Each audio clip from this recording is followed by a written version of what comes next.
آج کی بڑی خبر سے آگاہ کرتے چلے نیب نے خواجہ سعد رفیق اور سلمان رفیق کو حراست میں لے لیا۔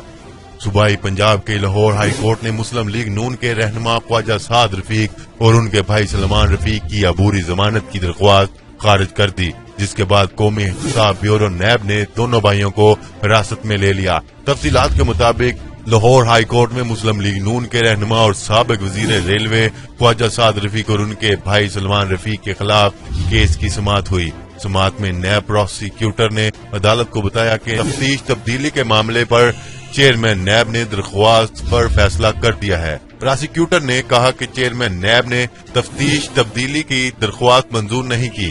چیئرمین نیب کی اجازت کے بغیر ڈی جی نیب کو تفتیش سے روک دیا گیا۔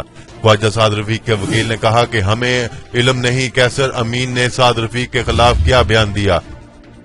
آج کی بڑی خبر سے آگاہ کرتے چلے نیب نے خواجہ سعد رفیق اور سلمان رفیق کو حراست میں لے لیا۔ صوبائی پنجاب کے لاہور ہائی کورٹ نے مسلم لیگ نون کے رہنما خواجہ سعد رفیق اور ان کے بھائی سلمان رفیق کی عبوری ضمانت کی درخواست خارج کر دی، جس کے بعد قومی احتساب بیورو نیب نے دونوں بھائیوں کو حراست میں لے لیا۔ تفصیلات کے مطابق لاہور ہائی کورٹ میں مسلم لیگ نون کے رہنما اور سابق وزیر ریلوے خواجہ سعد رفیق اور ان کے بھائی سلمان رفیق کے خلاف کیس کی سماعت ہوئی۔ سماعت میں نیب پروسیکیوٹر نے عدالت کو بتایا کہ تفتیش تبدیلی کے معاملے پر چیئرمین نیب نے درخواست پر فیصلہ کر دیا ہے۔ پروسیکیوٹر نے کہا کہ چیئرمین نیب نے تفتیش تبدیلی کی درخواست منظور نہیں کی۔ چیئرمین نیب کی اجازت کے بغیر ڈی جی نیب کو تفتیش سے روک دیا گیا۔